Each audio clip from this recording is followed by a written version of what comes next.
Hello, I'm Waqar Rizvi, and this is Scope. In the first segment of today's show, we're going to discuss that quote-unquote million-man march that was called for by Muqtada al-Sadr in Iraq.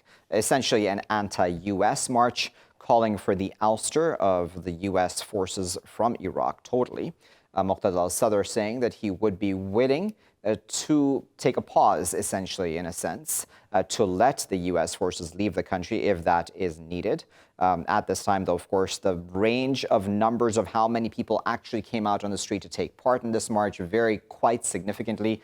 I've seen quotes from tens of thousands to hundreds of thousands, to the highest I've seen online today was around 2.5 million. But nevertheless, there is a feeling of anti-U.S. sentiment in significant portions of Iraqi society. Also, there have been anti-Iran sentiments as well expressed by many of the protesters, for example, in Tahrir Square, who are anti-government protesters or anti-structure as it currently stands at this point in time in Iraq. Let's discuss that further and whether or not the prospects of actually the U.S. leaving Iraq are even really coming in the future. To discuss this further, we're joined by Ahmed Rushdi, who's an advisor in the Iraqi parliament. He's the president of the House of Iraqi Expertise Foundation. He's joining us now from Istanbul. Joining us from London is Salah al-Hashami, who is an Iraq legal advisor. He's an advisor to the National Council for Iraqi Opposition. Also joining us from the British capital is Dara Salam, who is a teaching fellow in the Department of Politics and International Studies at SOAS University of London. He's written on the Middle East politics as well as political theory. Dara, Salah, and Ahmed, thank you to all three of you for your time today. Dara, let me start with you. What do you make of this million-man march as called for by Muqtada al-Sadr? March called for by Muqtada al-Sadr, I think came under the Iranian pressure, especially after the incident that happened of the assassination of the Iranian commander Qasem Soleimani. So this march, although according to many reports, actually could not reach the million people march, but obviously it was significant in the sense that, I mean, symbolically it was significant for the U.S.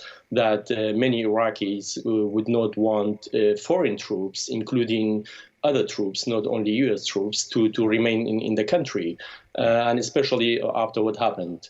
But again, I mean, looking at this from the other side, from the side of the Tahrir Square protesters, it was not actually the core issue for them. So the core issue for the Tahrir Square protesters is actually the kind of corruption and the dysfunctional government that's in place, and especially after the resignation of the Prime Minister Adel Abdul Mahdi, now is the race for who can actually be in that place for a temporary time until the next election is happening. So basically, I mean, this is a kind of mixed messages coming out from Baghdad and from Iraq.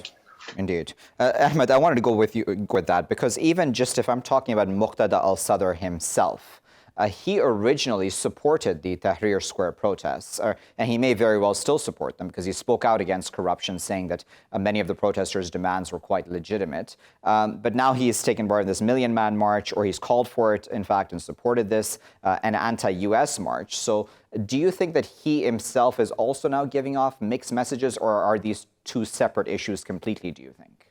Well, Waqar, actually, people in Baghdad wondering why it didn't happen against the Iraqi government, to reform the Iraqi government.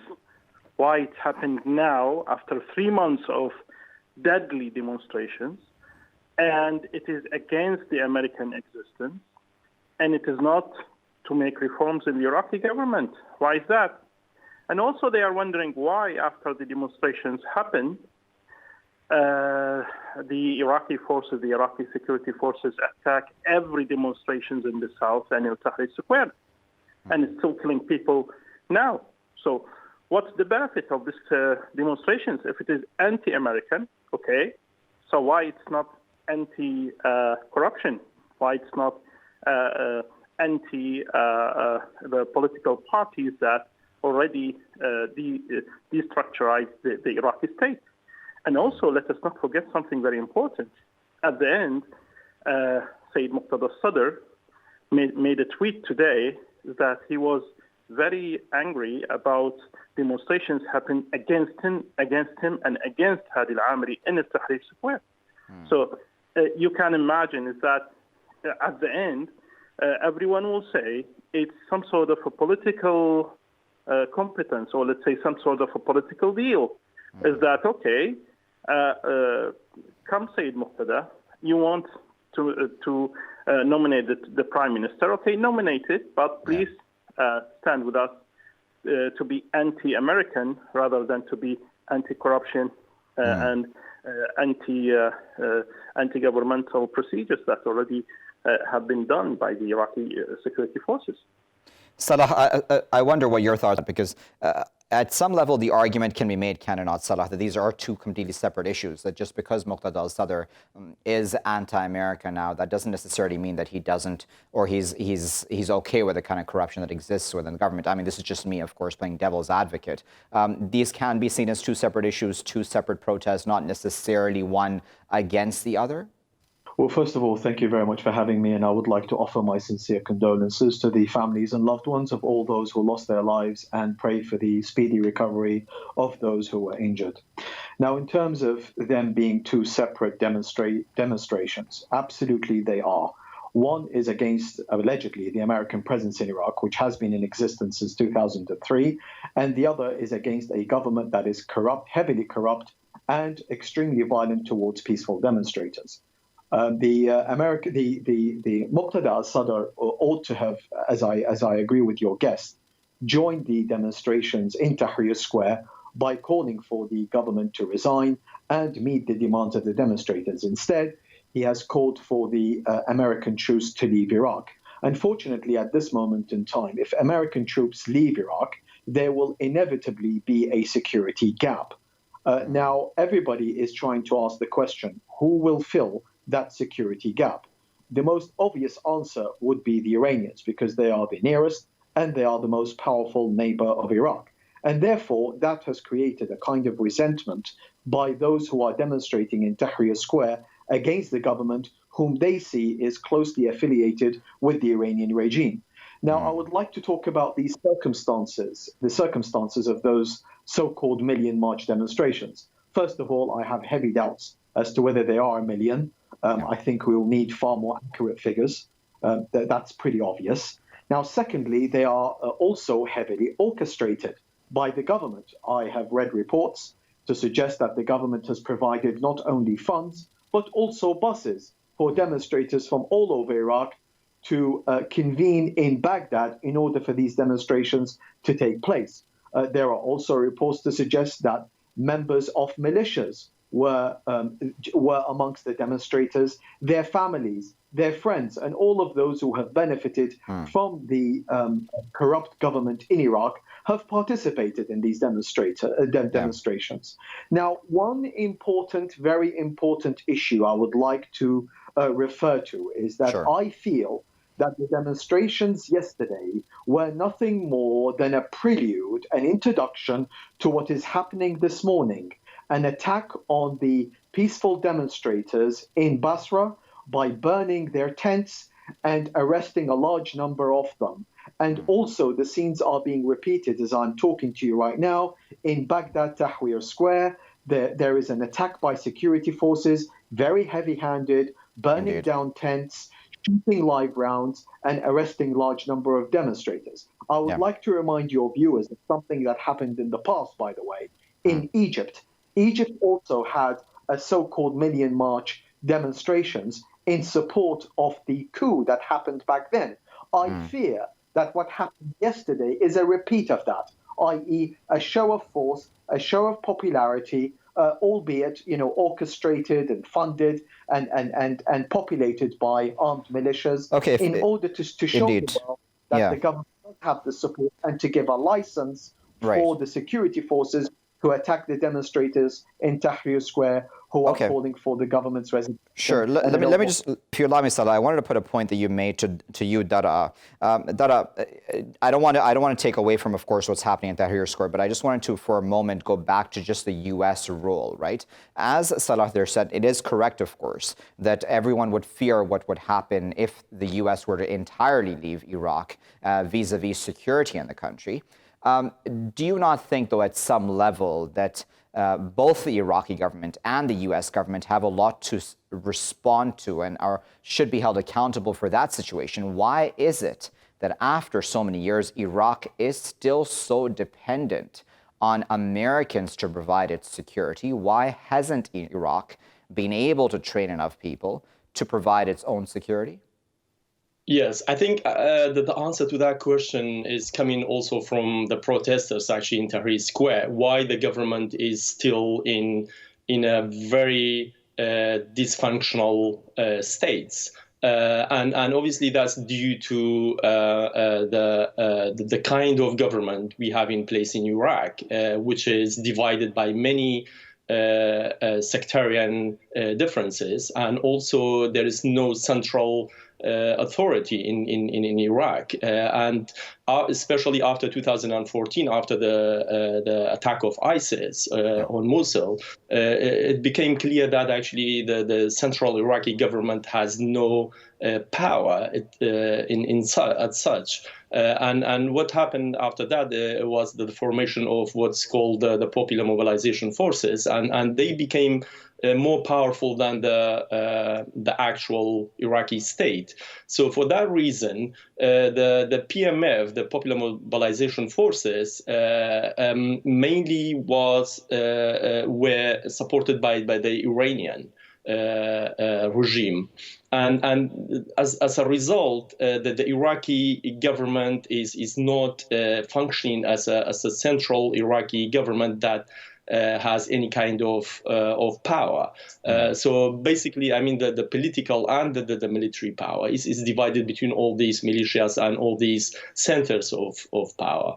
For that reason, America, the US, is needed for the Iraqi government, and I think that your question is a legitimate question. Why the Iraqi government still could not become that state in order to sustain itself without the need for Iran or for the US. But let's be clear about this. I mean, the exit of the U.S. forces from Iraq, there are obviously repercussions for that, especially from the regional political powers. So Iran will be the main beneficiary for that, although the U.S. presence, not only in Iraq, but in the Middle East, is quite problematic.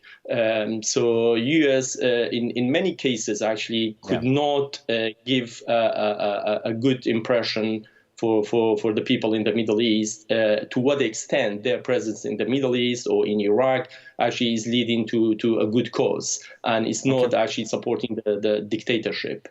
So I think that's probably, I mean, quite a brief answer to your question. Sure. Okay. So Ahmed, I want to ask the same question to you too, Ahmed, because it's easy to blame the Americans and the Iranians, right, for taking advantage of the situation. But at the end of the day, Iraq should be for Iraqis themselves. So why is it that Iraqis, their leadership, have not been able to strengthen themselves enough in these years to be able to say to both sides, listen, we don't actually need you at all?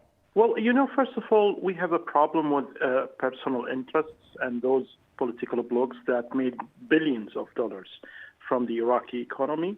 And let us see now what's happening is that it's not only the security problem that concerning the presence of the Americans, but it's also the financial problem. We have huge financial problems now. We have actually financial crisis. We have debts about $136 billion, half of them for foreign banks, and it's only 1 year. The Abadi government actually put in the hand of Adil Abdul Mahdi $40 billion, and it went out, and now we have debts in 1 year. So you can imagine the problem that we are in. And let us not forget is that financially speaking, the financial system of Iraq is connected to the Federal Reserve. Not only the oil money, but also all the things that it's supposed to be managed internationally for Iraq. So at the end, if you're going to make some sort of a problem with the Americans, you must get the consequences. Yeah. So why the Iraqi government already cannot make any deal about riding the pathway of a new thinking of the economy of Iraq? Why is that? And we all know that Adel Abdel Mahdi, he's supposed to be specialist in the economy and international economy, and have MA on international economy, and he was studying PhD on international economy. Yeah. So why he cannot, and he makes so many citations about that, so why he cannot do something like that to reform the Iraqi economy? So because it's not only the problem of the political blocs, but also is that we are already followers for the Iranian economy, and which is a huge problem in that. And let us not forget is that Iraq maybe, just maybe, will not get any exemptions about the oil, about the gas and electricity, the deal that happened with the Iranians for $2 billion. So you can imagine how many problems that we have financially, and at the end we are not agreeing to any existence of the American forces. So how the Americans will deal with the situation? Indeed. And Salah, this is an oil-rich, certainly, so it defies logic at many levels, doesn't it, that this is a country which is not being able to come to terms with its own finances, really. That boggles the mind. But, the fact, one of the things that Ahmed there mentioned, about the Federal Reserve and Iraqi money essentially being kept overseas to an extent in the United States. This is essentially a system, I'm again, playing devil's advocate, set up, right, to keep Iraq almost dependent in some way and for it not to be able to stand on its own 2 feet? Well, let me go back, first of all, to your question that you asked the guests regarding the inability of Iraq to establish a powerful force to defend itself. I think that it started at the beginning when the invasion took place back in 2003. There are heavy questions and heavy doubts as to the credentials of those who were chosen to lead Iraq at that time. I will cite you one little example. The very first Minister for the Defense, I will not name him, but of course you may Google his position and you'll find out that he is accused of stealing no less than $1 billion of Iraq's defense budget. So we have a snowball that's been rolling since 2003. And I think the main reason why Iraq has been unable to build a powerful force to defend its borders is actually corruption. Corruption has been endemic and it has infiltrated the Iraqi state, as I said, since back in 2003. And therefore, Iraq's capabilities in terms of weaponry, training, have been completely undermined by that corruption. So going back to your own question regarding Iraq's money, that what you've said is, in fact, a form of protection, by the way, for Iraq's funds. Because if you probably know, since 1991 or 1990, the embargo, the international embargo that was imposed on Iraq, it prevented Iraqi assets from being the subject of claims, financial claims, by debtors to the Iraqi government abroad, and also claims for damages for those who claim consequential damages from the invasion of Iraq of Kuwait and all other issues going back to the Iraq-Iran war. So what the Americans did as a form of protection for Iraq's funds is that the oil monies are not deposited directly into Iraqi banks because they would have been subject to claims. So what has happened is it goes into a federal American account and then it is transferred per se to an Iraqi account that is within that whole system. So as I said, it's a form of protection as such. And of course, the United States would like Iraq to remain economically and militarily dependent on it following the 2003 invasion. Okay. And that's why we see the battle going out on Iraqi streets between the Iranians and the Americans, because what the Americans have thought lately is that the Iranians have exceeded the boundaries of their influence in Iraq, and therefore they needed to be taught a lesson. Hence the killing of both Qasim Soleimani and, by the way, Abu Mahdi al-Muhandis, whom I have read is not only an Iraqi, but he holds a dual nationality. So he's a dual national of Iraq and Iran. And also, I would like to add that Abu Mahdi al-Muhandis is accused by the state of Kuwait of being a mastermind of a bombing campaign back in 1985, whereby he fled to Iran, and the Americans at the time, when his name was introduced as being somebody who might participate in government, the Americans at the time rejected his name completely because of his past. So all sorts of complications are playing out, and I think we're seeing the consequences today. Okay, so in a complex situation, Dara, but we've had Barham Saleh, who recently met Donald Trump in Davos. He's been criticized a lot for that, as you well know, with many people telling him not even to come back to Iraq, those who were quite emotional and angry about him meeting Donald Trump, especially at such a sensitive time. Do you think it was smart for him to meet Donald Trump, especially in such a sensitive moment and time with these tensions between the U.S. and Iran playing out on Iraqi soil? And secondly, do you think anybody within Iraq, either now or in the near future, has the political courage and will to be able to really start planning for a day where the country is not dependent on anybody, be it Iranian or be it American? Right. In terms of the meeting between Barham Saleh, the Iraqi president, and Donald Trump, I think this actually goes into the kind of diplomatic relations that exist between countries, and obviously the World Economic Forum, many presidents and many individuals had the platform to speak, and also in terms of diplomatic meetings. I don't have strong views about whether that meeting should have been taken place or not. But the criticism that actually came out from some factions regarding that meeting, so I think is very much under the pressure and the influence of Iran as a result of what happened in Iraq. So the assassination of the Iranian commander. But I mean that's in a way is quite funny and also unreasonable. I mean, to ask the Iraq to take sides.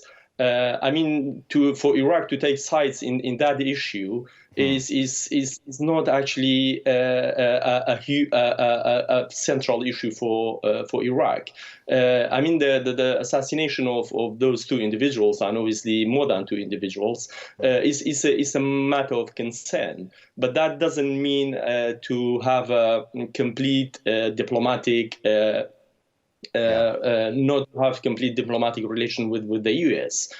So that's on one side, and the other side, of your question is when we can expect, or how can we think about some kind of economic independence? For Iraq, not relying on any forces. I think this is actually the real issue. And this is the most problematic issue actually facing Iraq. And I'm not very optimistic in that sense. So that requires a lot of political will, and also requires a lot of restructuring of the current political system in Iraq. Indeed. And I think that the current protests actually is asking for a lot of those things, even though the current protests are actually not asking for a comprehensive restructuring of the political system, but at least asking for a radical change. And I think actually what Muqtada Sadr did actually is it damaged the protests in Tahrir Square by dividing the camps. Because the Sadris were seen as actually supportive of the protests in Tahrir Square, but now it seems to be actually there's quite a lot of issues actually facing the protests in Tahrir Square from the Iraqi government. Okay, well, the clock has gotten the best. We'll have to leave that as our final comment, but we appreciate all three of you for your time and your insight today. That was Dara, who was speaking to us from London. Salah was also joining us from London, and we were joined from Istanbul by Ahmed.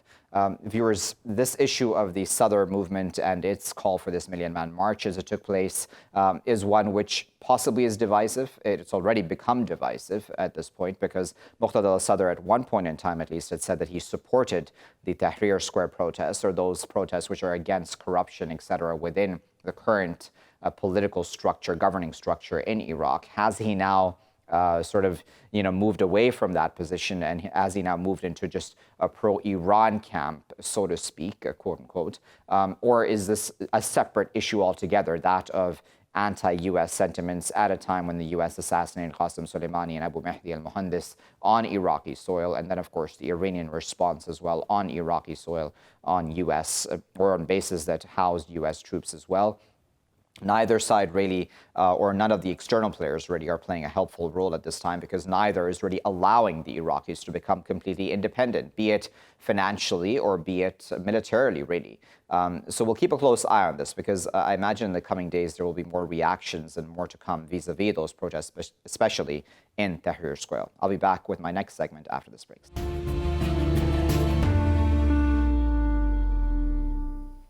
Welcome back, viewers. You're still here in Scope with me, Waqar Rizvi. We're going to discuss the U.S. now. We're going to touch upon two main issues in this segment.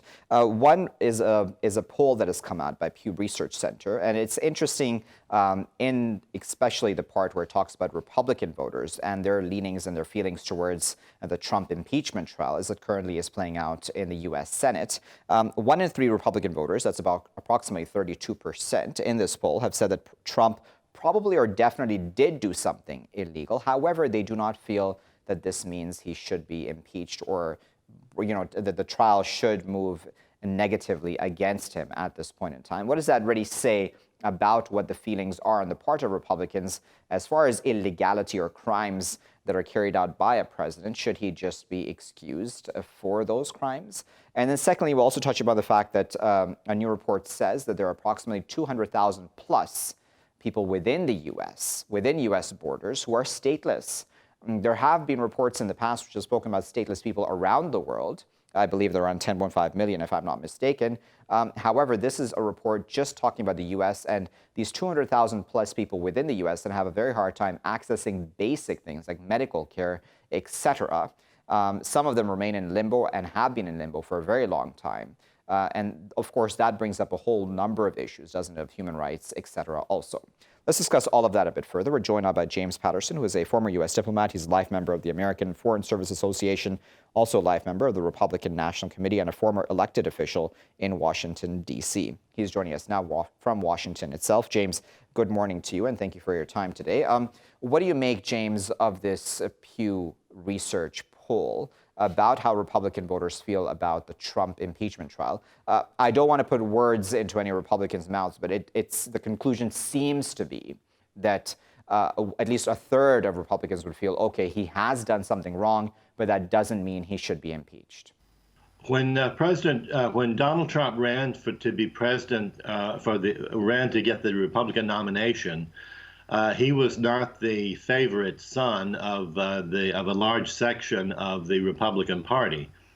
There were other solid Republicans running, like former Florida Governor Jeb Bush, but Bush and some of the others just didn't catch on with the public the way Donald Trump did. And Donald Trump caught on not just with some part of the Republican Party, but with a very large part of independent voters and voters who were disenchanted with the Democratic Party.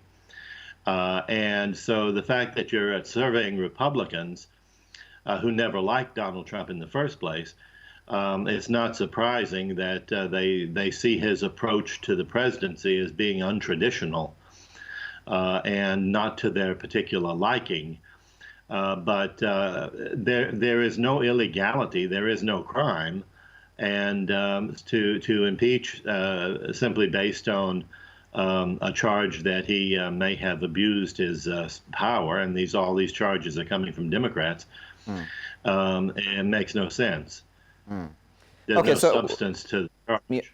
Okay, indeed. One other thing that came out in this poll, and I'm paraphrasing here, of course, about what the results are, but essentially, lawmakers in the U.S. do not come out with a very rosy picture either in the minds of Americans. And this has been a long-standing issue, I know, that Congress and the Senate have not had very high approval ratings for quite a number of years now in most Americans' minds. And I'm talking specifically about how this impeachment is being handled as well. That's also troubling, is it not? Where a lot of these lawmakers and a lot of these structures as a whole seemingly are not very popular in Americans' minds. Why is that, do you think? Well, Donald Trump campaigned on the fact that the D.C. swamp was not something that worked to the benefit of the American people. And he's talking about the way the government operates and the fact that the American citizens can get tied up endlessly in bureaucracy. Yeah. And it is almost impossible to get out of it. And so he's finding now this is true. And this is a great example of exactly what he campaigned on, that the D.C., the federal government is a swamp, a bureaucratic swamp, and it's doing what it can, and I'm talking about the federal bureaucracy, is doing what it can to support the Democrats in the House and the Senate who want Donald Trump impeached. They don't like the way he operates because he makes some firm decisions that are not to the benefit of the swamp. In fact, he's campaigned on draining the swamp. He wants to do that. He wants to move federal agencies out of the District of Columbia to other parts of the United States. And that's not popular with the bureaucrats who live in Washington and want to continue to live here so that they can go to wine parties at the Kennedy Center and to other events around town here that are very nice to go to.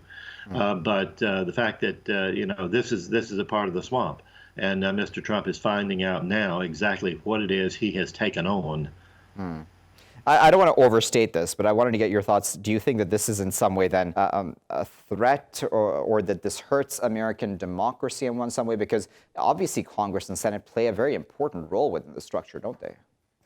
They do, but they forget that they're here in Washington to work for the American people. And they're working for political gain, a short-term political gain in Washington that is to the immediate and long-term detriment to people who live across the country. We're not the politicians in Washington are not doing the people's business. They are campaigning against Donald Trump, and it's been that way since the day he was inaugurated.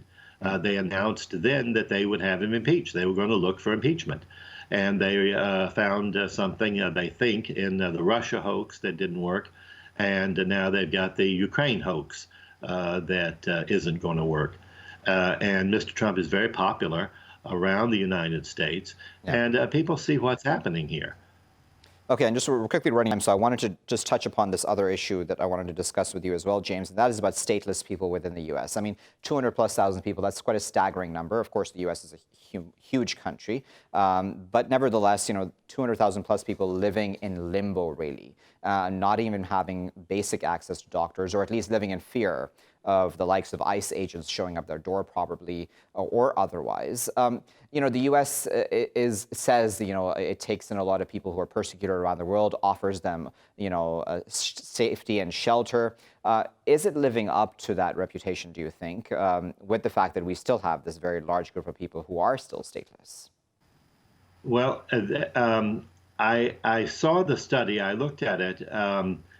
I'm not seeing in the United States a significant problem as you're describing, because there are a number of charity services throughout the United States that are providing these services, and it's not living up to the laws that Congress passes to have so many illegal people in this country. And you see them, and Mexico has recently taken a very responsible act in stopping these migrant caravans from coming through Mexico to assault the U.S. borders and U.S. laws. And President Trump has been instrumental in talking to the Mexico government and impressing upon them that it is not to their advantage to let these caravans come through the country. And it is a violation of our national sovereignty, our national security, to have these migrant caravans coming to the border and coming across illegally. And it's a humanitarian crisis. And these people are taking the most dangerous actions they can possibly take by walking across countries, entire countries, to get to the United States, to say one word, I seek asylum, to say I want asylum. But to be fair, James, just because we're running out, I apologize for interrupting you, but to be fair, one can say that, listen, Trump specifically as a businessman, I'm not talking about Trump as a president right now, I'm talking Trump as a businessman, isn't it hypocritical for him to now say, listen, we don't want these illegals, considering many of his own resorts and businesses have actually employed many of these sorts of illegal migrants, or however you want to term them. Mar-a-Lago, for example, I believe, had a number of illegals who were working there, and I believe some other Trump businesses also, and that was quite scandalous also. That's not to say that he personally knew of that. His company uses employment agencies that send people to these properties, and supposedly these employment agencies do background checks and make certain that everyone that goes in to work in those properties has the proper papers to be in the country and to work. And if that's not the case, then they have to take action. The Trump organization has to take action against the employment agencies that sent those people there. But everyone gets caught up in this. And again, President Trump is seeing that as a president and as a businessman and as a president, just how significant this problem is in our country and the problems that it causes everyone. All right, James, we'll leave it there at that, but we certainly appreciate your time this morning speaking to us there from Washington, D.C. That was James Patterson, who was giving us his expert insight on this, on two of these issues, as I said. One is about the issue of stateless people within the U.S., and James, they're speaking about, yes, as Donald Trump has mentioned, the many illegal migrants within the U.S. who have been illegal for many, many years and are now seemingly being caught in ICE raids, that is immigration raids essentially within the country. And then the other issue, of course, is the one about how Republicans feel about this entire Trump impeachment trial, how it's playing out. Many of them do at some level admit that he probably has done something wrong, but that doesn't mean that he should be impeached. What does that mean then about how possibly lax Republicans are about giving leeway to their own party's president to be able to do wrong within his seat in the White House? Or are we overstating that, as James, I imagine, would say we are?